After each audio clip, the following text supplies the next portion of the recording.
Simenon's Maigret, a series of plays based on the novels of Jules Simenon.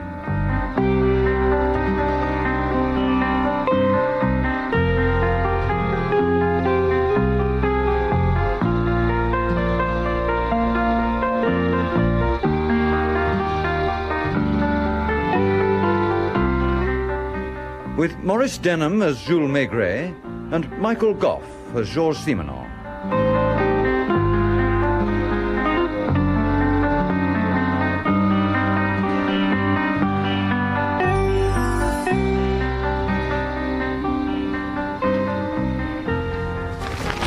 Oh, really? My dear Jules, what is it? Now read that, Georges. Just read it. Latest positions in the Tour de France. What? After the first stage of the race, the bells No, grew sightless. not that. The report of the killing at the Porte d'Orléans. They got everything wrong. The name of the victim, the name of the street, even the name of the police inspector in charge of the case. You don't like crime reporters? Well, bad ones, no. The good ones, yeah. Rougin, now. Rougin, yes. Yes. There was a man worth his salt. Never printed anything unless he was certain of his facts. Or thought he was. Are you thinking of any particular case when you say that, Jules? You know exactly what case I'm thinking of, George. Maigret Sets a Trap, translated by Daphne Woodward and adapted for radio by Aubrey Woods.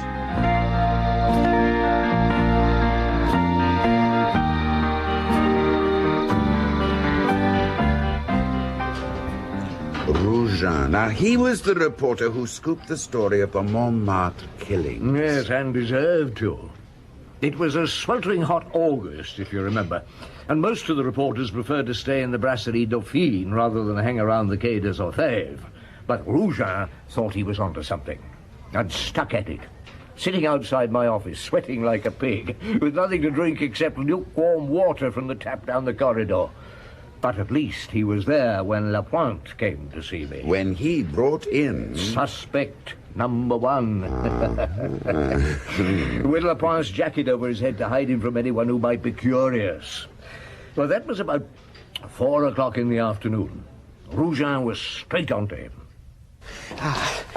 Who is he, Inspector? I'm sorry, I'm not at liberty to say. Oh, come off it, Lapointe. Where does he come from? Where did you pick him up? It's far too hot to be bothered with your questions, Rougin. Ask Chief Inspector Maigret. Ah, so that's where you're taking him. Thank you. Is he a suspect? As I said before, I don't know. How many murders have there been in Montmartre? Or 5 over the course of 6 months. All women, all stabbed to death. All of them had their clothes torn methodically. All of them had superficial lacerations. Nothing stolen? No.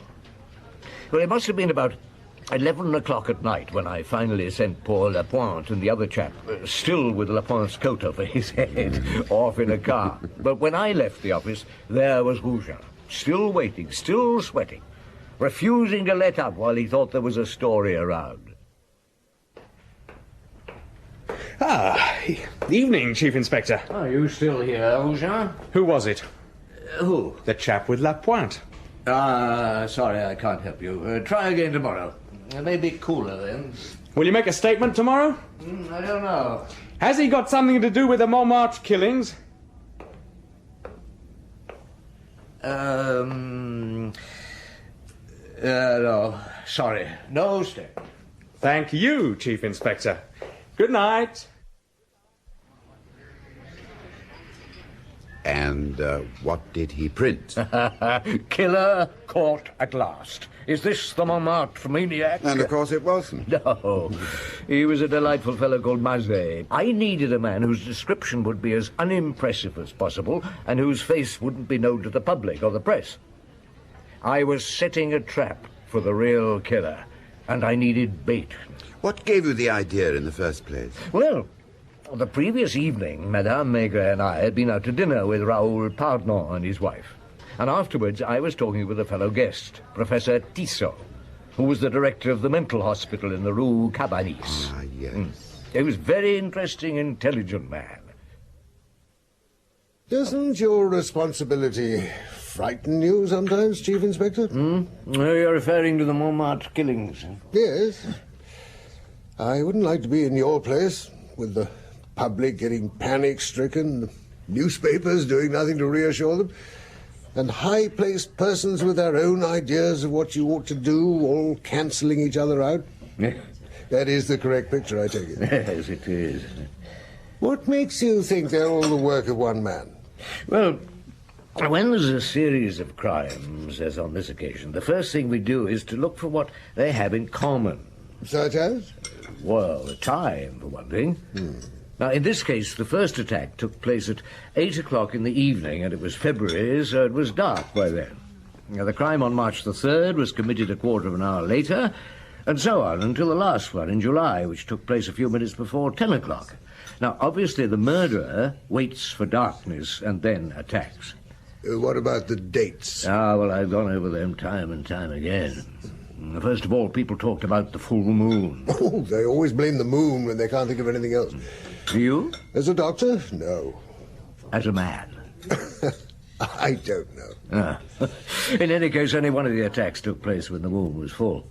And there were no other common factors, not on any particular day of the week, nor during any particular part of the month. So we looked for something else, and the first constant that we hit upon was the district, Montmartre. Now, the murderer obviously knows that area well, and that's why everybody thinks he lives there. And that means everybody is suspicious of their neighbours. We've received hundreds of letters describing the strange behaviour of perfectly normal people. You said the district was the first constant. Yes, because the women all lived in Montmartre. They came from different parts of the country, and from the occupational point of view, there was no resemblance between them either. Prostitute, midwife, dressmaker, post office clerk, and a housewife.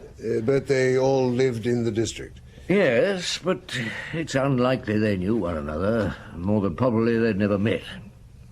We checked to make sure they didn't all attend the same church, go to the same butcher, have the same doctor or dentist. No constant? None. So I looked at their photographs. You've seen them in the papers? Yes. Well, something suddenly struck me.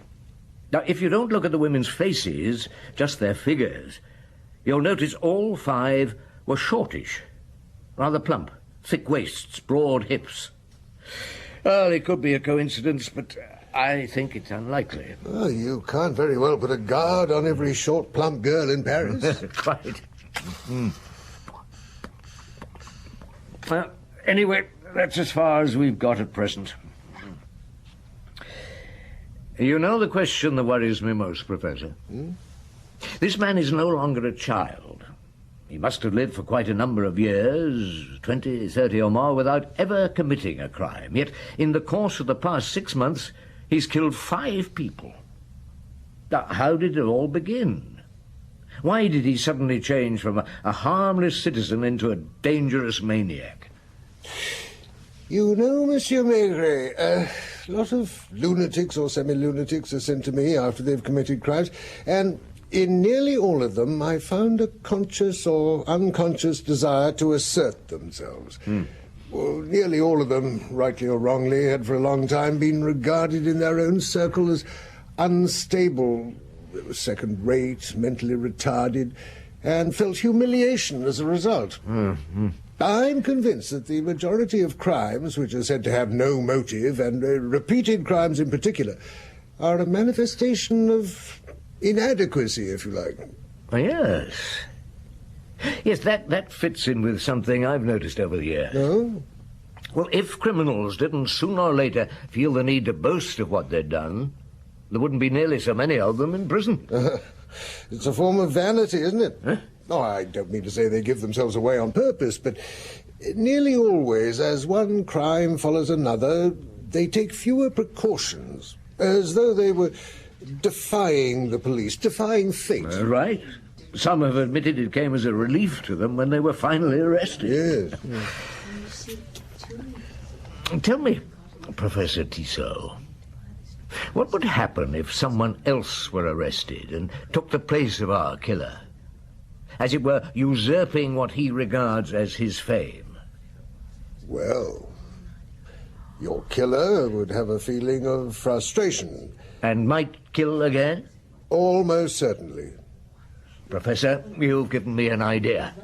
The man's pride in the crimes he has committed may be our best chance of catching him. Inspector's room, Lucas speaking. Yes, that's right. What division are you from? Ah, yes. You're to cover the Rue Colincourt from the Place Clichy to the metro station. Dress as inconspicuously as possible and carry a gun. You've met the policewomen who are acting as decoys in that area? Good. Good. Well, just remember, they're to be protected at all costs. You're on duty from 8 o'clock, but we're not expecting anything before dark. Good luck. Well, that's the last of them. How many does that make? 174 plainclothes officers, 20 short, fat policewomen acting as decoys.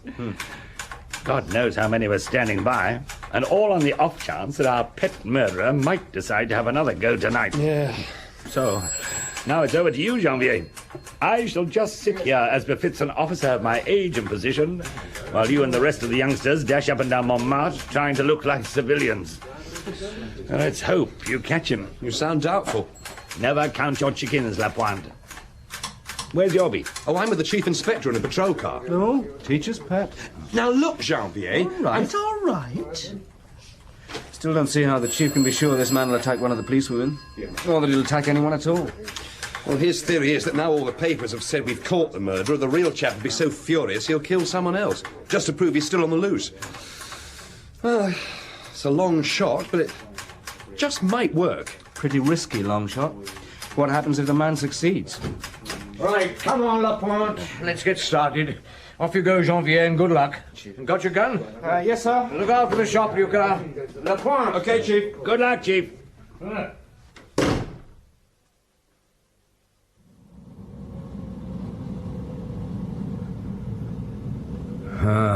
What's the time, Lapointe? It's 10:30, sir. I'm still as hot as ever. So far, nothing. Back to the Place du Tertre, driver, and then follow the same route again. Very good, sir. And when we get up there, Lapointe, go into one of the cafes and telephone Lucas. See if he has anything to report. Right, sir.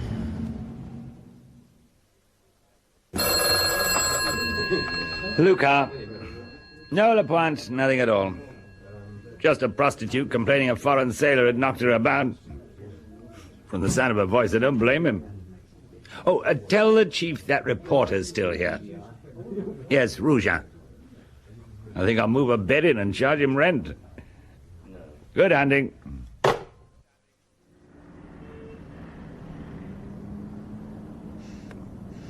What's the time now, driver? 4 minutes to 11, sir.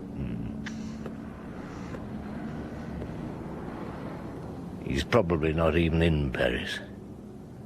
Probably on holiday. By the sea. Brittany. Cooler than it is here. Why did I start all this? No reason, just intuition. And talking to Professor Tissot. And conceit. So sure I was right. So many people risking their lives. And the man with a knife. 11 o'clock. It's been dark for practically an hour. Nothing will happen. Just as well, perhaps. Well, there's no news, sir. Thank you, Lapointe. Off we go, driver. Same route, sir? Yeah. No, wait. Switch that engine off. Where's that coming from? Far side of the square. Down towards the Avenue Junot. Step on it, driver. Right, sir.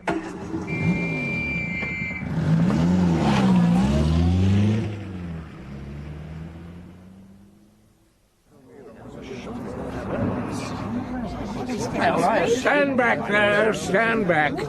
Now, you're the one who was attacked? Yes, Chief Inspector. Name? Policewoman Jules. Ah, at least it was one of us. Are you hurt? No, sir.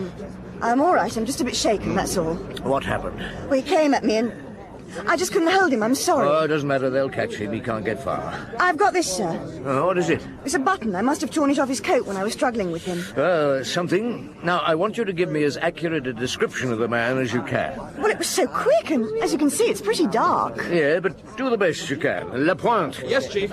Listen carefully to this policewoman's description of the man and get it circulated as quickly as possible to everyone in the area. Yes, sir. And then, policewoman Jules, I'll take you back in my car to the Quai des Orfèvres. Maigret. Janvier here, sir. Yeah? The chase is still going on. They've surrounded a good part of the district.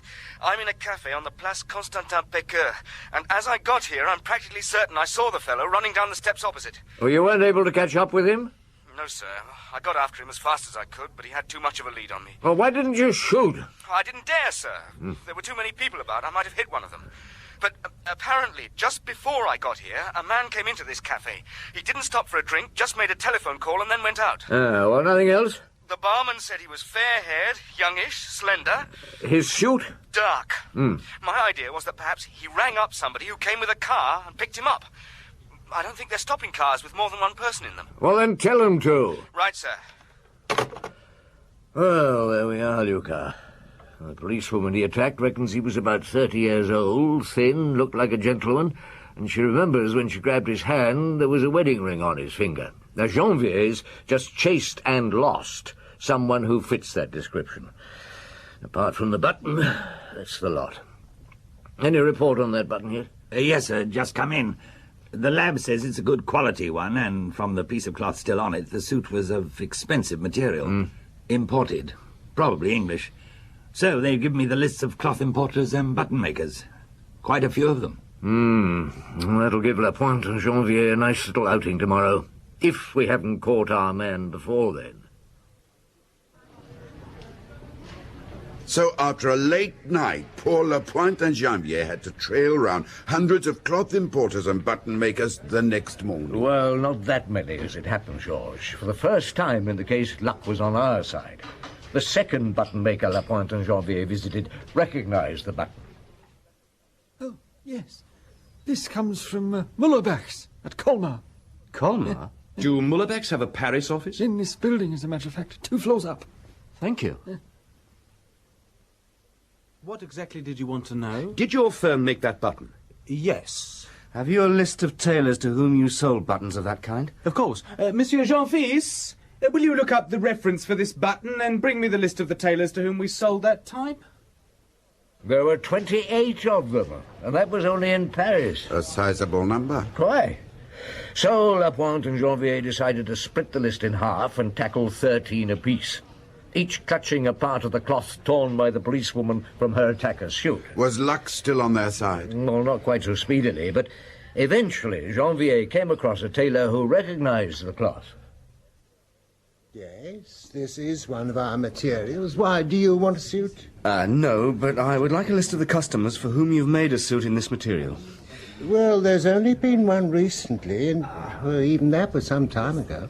How long? It was last autumn. You remember the customer? Oh, yes, indeed. I made the suit for him myself. Who was it? Monsieur Moncin, Marcel Moncin, a very nice gentleman.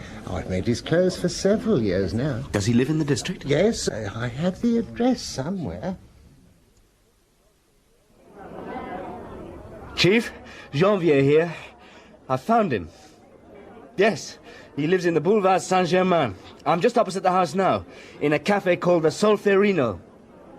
What, Chief? Order you a beer. Very good, sir.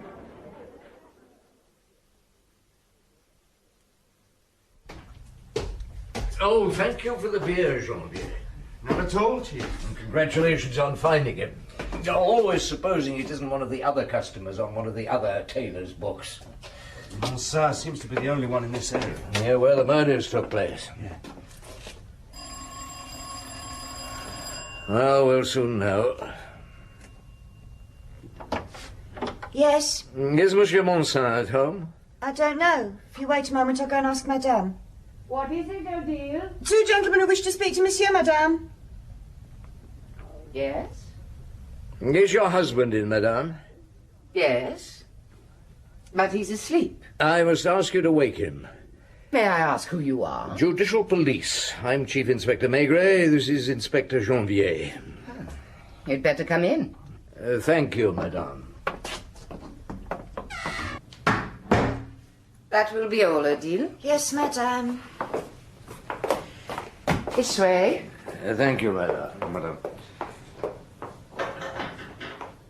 I suppose your husband came home late last night. What do you mean? Does he usually sleep until this hour in the afternoon? Often. He likes to work in the evening, sometimes late into the night. He is an artist. Then he didn't go out last night? Not that I know of. If you'll wait here, I'll go and tell him. Thank you, madame. I wouldn't mind a flat like this, Chief. Work hard at your job and never question your superior, Janvier, and who knows. Yes, Chief. And on the other hand, you could marry a rich woman. I don't know any. He'll be here in a moment. Marcel is curiously shy in some ways. I sometimes tease him about it. He hates to be seen when he's just out of bed. You have separate rooms? So do a lot of married couples, don't they? Your husband works here? Yes, his office is through there, overlooking the boulevard. He works a lot? Too much for his health. He's never been strong. We should have been on holiday in the mountains now. We always go at this time of the year. But he's accepted a commission that will prevent us taking any holiday at all. Here he is. I will leave you gentlemen alone. Thank you, madame. I'm sorry to have kept you waiting, gentlemen. I was working very hard last night on an absolutely vast house a friend of mine is building on the Normandy coast. Otherwise, I would have been up to receive you. I must apologize for being obliged to ask you some personal questions, Monsieur Moncin. If I can be of any help. To begin with, I should like to see the suit you were wearing yesterday. My suit? How extraordinary. Well, if you would care to come through into my dressing room... you must excuse the rather untidy state of the room. I was working until 2 o'clock this morning. That was why I was asleep when you arrived. The maid hasn't had a chance to clear up as yet. No, please don't worry, monsieur. Now, Chief Inspector, that is my entire wardrobe. The grey suit is the one I was wearing yesterday. I see. Have you got that bit of cloth, Janvier? Yes. Yes, sir. Now, last autumn your tailor made you a suit in this material. Do you remember it? Yes, indeed. And what has become of it? Someone standing on a bus platform burnt the lapel with a cigarette. You had it mended? No. I gave it away. I hate anything that's not perfect. Always have. Even as a child. I took it out with me one evening when I was going for a walk by the Seine and gave it to a tramp. Was this long ago? The evening before last. I see. Have you been married long, Monsieur Moncin? 12 years. I got married when I was 20. You're an architect? Architect-decorator. That means, I suppose, that you're an architect who specializes in interior decorating. Not exactly. Do you mind explaining? I'm not allowed to draw up the plans of a building because I haven't actually a degree in architecture. And you don't need a degree to become a decorator. Mm-hmm. Do you have a great many clients? I prefer having a few clients who trust me and give me a free hand, rather than a great many who would demand concessions. You were born in Paris? Yes. Whereabouts? At the corner of the Rue Colincourt and the Rue de Maistre. In Montmartre? Did you live there long? Until I got married. Are your parents both alive? My mother only. You're on good terms with her? My mother and I have always got on well. What was your father's occupation? He was a butcher. In Montmartre? At the address I gave you. And he died? When I was 14. And your mother sold the business, eh? She put a manager in for a time and then sold the shop, but kept the rest of the house. She has a flat on the 4th floor.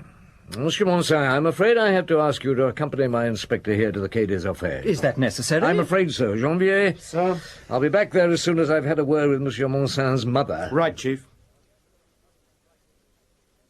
Now, Chief Inspector, what exactly do you want with me? You saw your son yesterday evening, madame. What have the police to do with my son? Please be good enough to answer my questions. Why should I have seen him? I imagine he does visit you now and then? Often. With his wife? I fail to see what that has to do with you. No, did your son come here yesterday evening? No. Nor during the night? He is not in the habit of coming to see me at night. Are you or are you not going to explain the meaning of these questions? I warn you, I shall answer no more of them.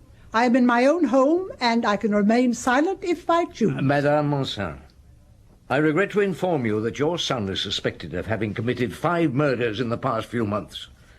What did you say? We have good reason to believe that the 5 murders committed here in Montmartre were his work. How dare you? Your son has not been here within the last 24 hours. No. When did you last see him? I don't know. You don't remember his visit? No. Tell me, madame, when he got married, was it with your approval? Yes. I was fool enough to... To arrange the marriage? Oh, what does it matter now? You're no longer on good terms with your daughter-in-law. What has it to do with you? That concerns my son's private life, which is nobody else's business, neither mine nor yours. Have you arrested Marcel? He's in my office at the Quai des Orfèvres. I want to see him. Of course, Madame Moncin. Monsieur Moncin, you have a visitor. Don't be frightened, Marcel. I'm here. Mamma, they shouldn't have brought you here. Oh, they didn't. I chose to come. What are they doing to you? Just asking questions, Mamma. They're mad. I tell you, they're mad. But I shall get the best lawyer in Paris. I don't care how much he wants. I'll spend my last penny if necessary. I'll sell the house, beg on the streets. Hush, Mamma. Yvonne knows you're here? She knows, Mamma. Then where is she? What did she say? So if you'll please sit down, madame. I don't want to sit down. What I want is to have my son back. Come, Marcel. We'll soon see if they dare to keep you. I'm sorry, madame. So, you're arresting him? I'm keeping him at the disposal of the law. Now, will you be good enough to sit down and answer a few questions? I shall answer nothing. Don't be afraid, Marcel. I shall take care of you.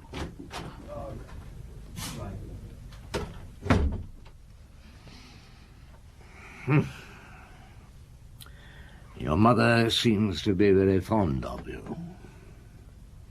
I'm all she has left. Come in. Yes, Janvier? Sorry, sir, I didn't realise you had someone with you. Oh, that's all right. Call Lapointe. Lapointe? Yes? The chief wants you.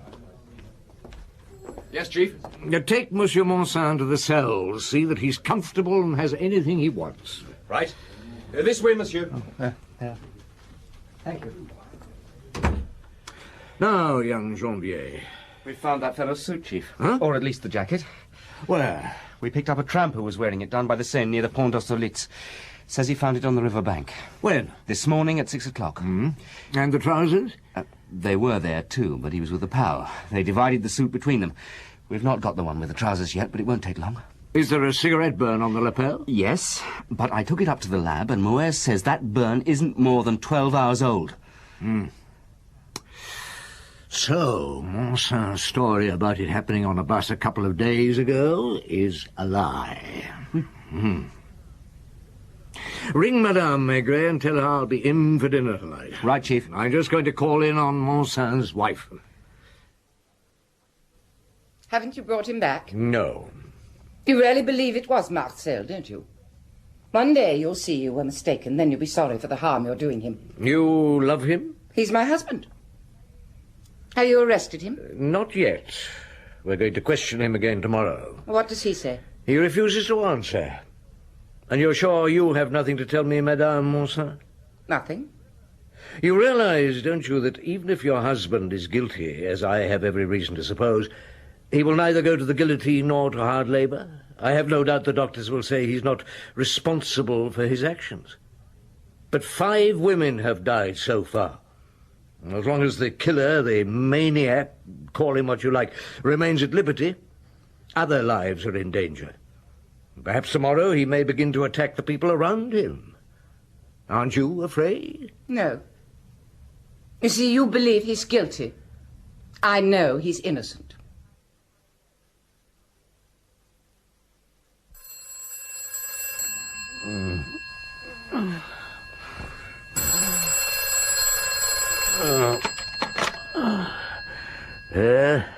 Is that you, Chief?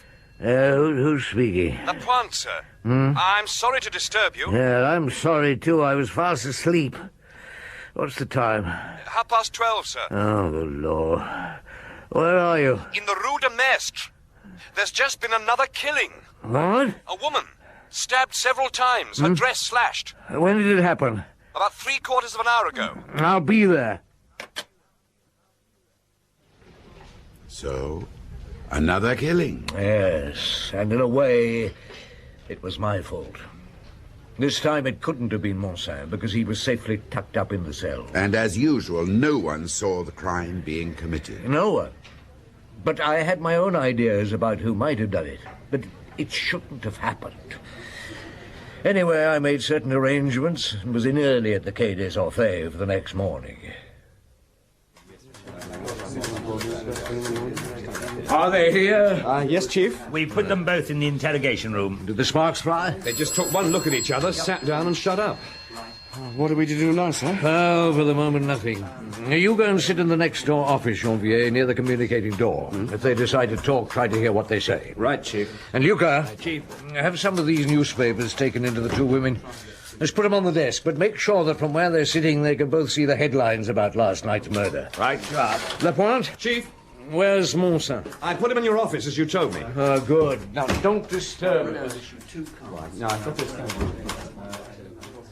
Good morning, Monsieur Moncin. You've been informed of what happened last night? No one's told me a word. Then you'd better read this. As you can see, someone is doing their utmost to save you. It's a pity it's cost another innocent girl her life. Your mother and your wife are here. They'll be brought in presently, and you can have it out among yourselves. Nothing to say? Nothing. Don't you think it's about time you put a stop to all this?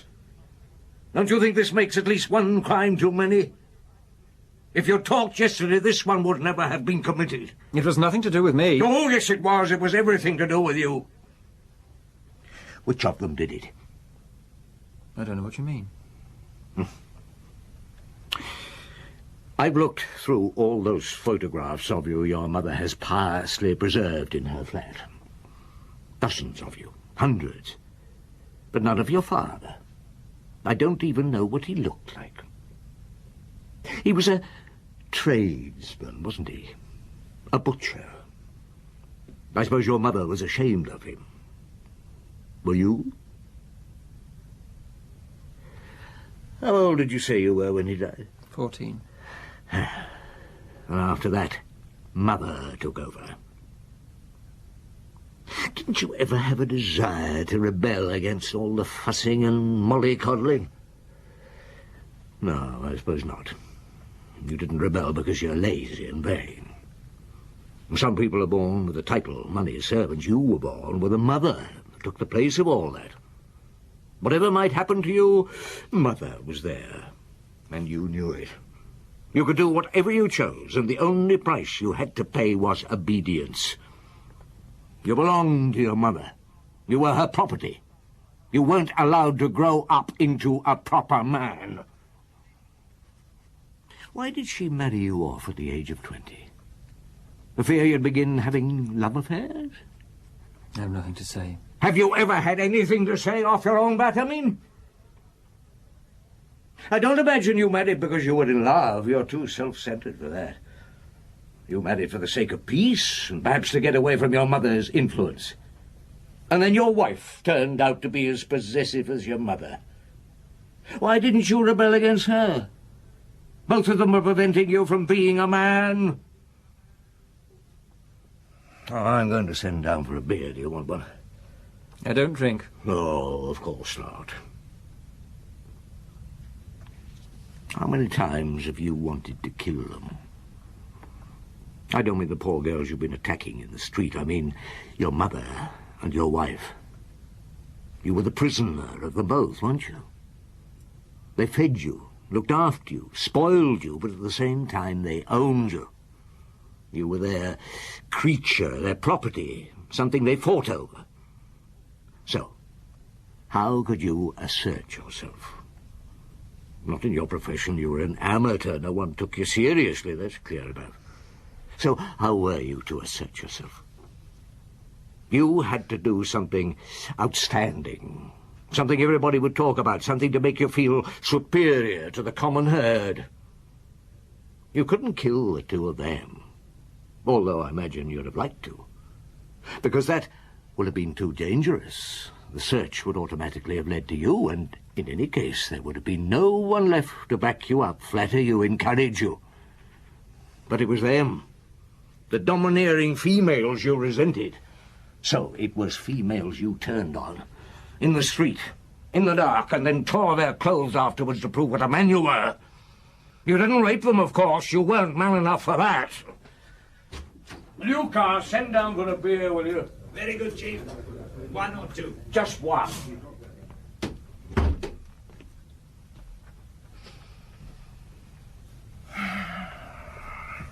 You know, Moncin, I shall remember you all my life. Never before in the whole of my career has a case bothered me so much. When you were arrested yesterday, neither of those women thought you were innocent, and one of them decided to save you. If it was your mother, she had only a few steps to go to get to the Rue de Maistre. If it was your wife, it means that, on the assumption that we would release you, she was prepared to spend the rest of her life married to a killer.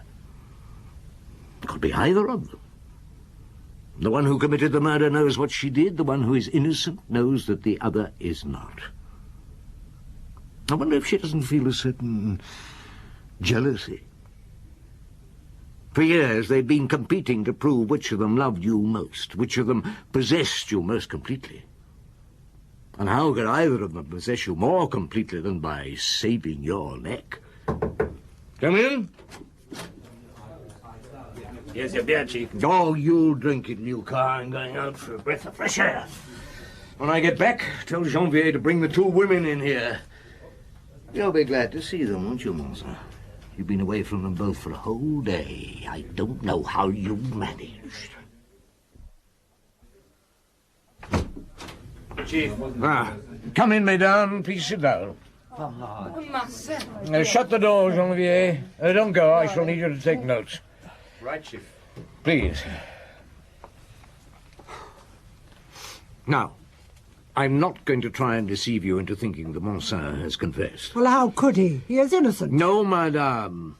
Whether he confesses or not, he has committed 5 murders, and you know it. Both of you. Because you know his weaknesses better than anyone. Sooner or later, it will be proved. Sooner or later, he'll end up in prison or in an asylum. Never. One of you took it into her head that by committing another murder, she could avert suspicion from him. All that remains for me to do is to find out which of you, last night, stabbed a certain Jeannie Laurent to death at the corner of the Rue de Maistre.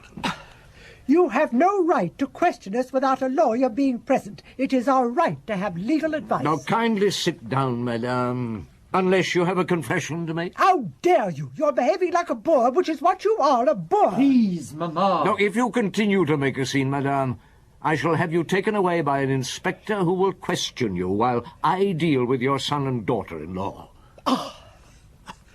Thank you. I'm convinced that not only did one of you hope to save Moncin by committing a crime similar to his while he was in custody, but that also one of you had known for a long while what was going on. The time this latest murder was committed, the stabbing, the slashing of the clothes, all that was identical with the other crimes. But there was one difference. The girl who was killed at the corner of the Rue de Maistre was tall, slim, totally unlike the other victims. Did neither of you notice that every woman Moncin struck down was short, plump, similar to yourselves, mesdames? Or were you unwilling to admit that every time he killed, he was in his mind killing one of you, trying to assert his right to some sort of freedom, some existence apart from you? Do you still think it was worth either of you risking your necks to save such a man? Although I suppose you'd regard it as preserving what you consider to be your property. I am perfectly willing to die for my son. He is my child. It doesn't matter to me what he has done.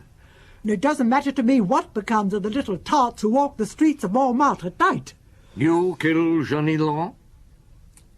I do not know her name.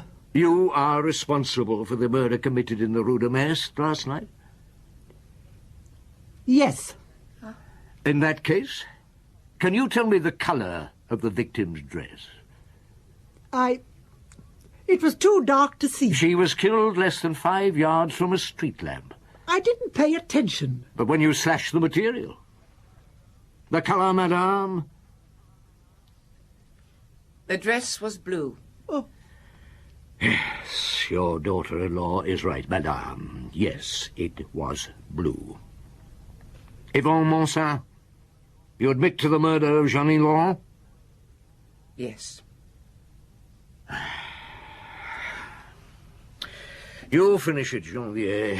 You know what to do. Right, Chief. I'm tired. I'm going home.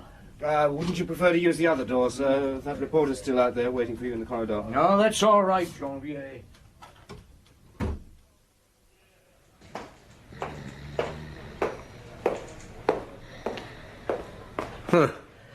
Rougin.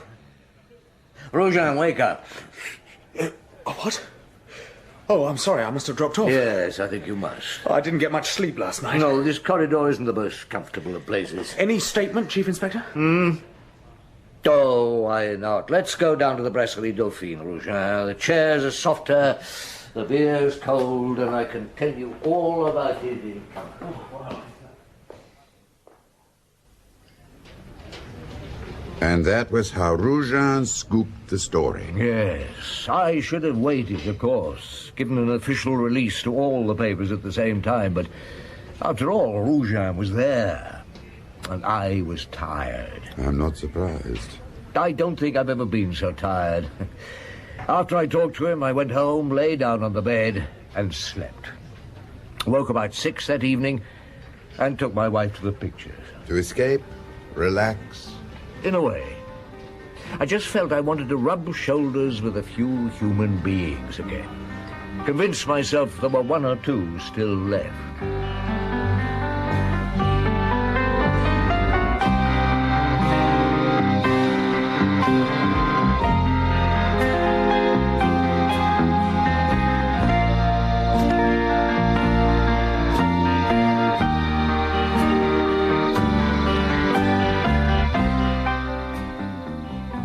In Maigret Sets a Trap by Georges Simenon, translated by Daphne Woodward and adapted for radio by Aubrey Woods, Maurice Denham played Jules Maigret and Michael Gough Georges Simenon.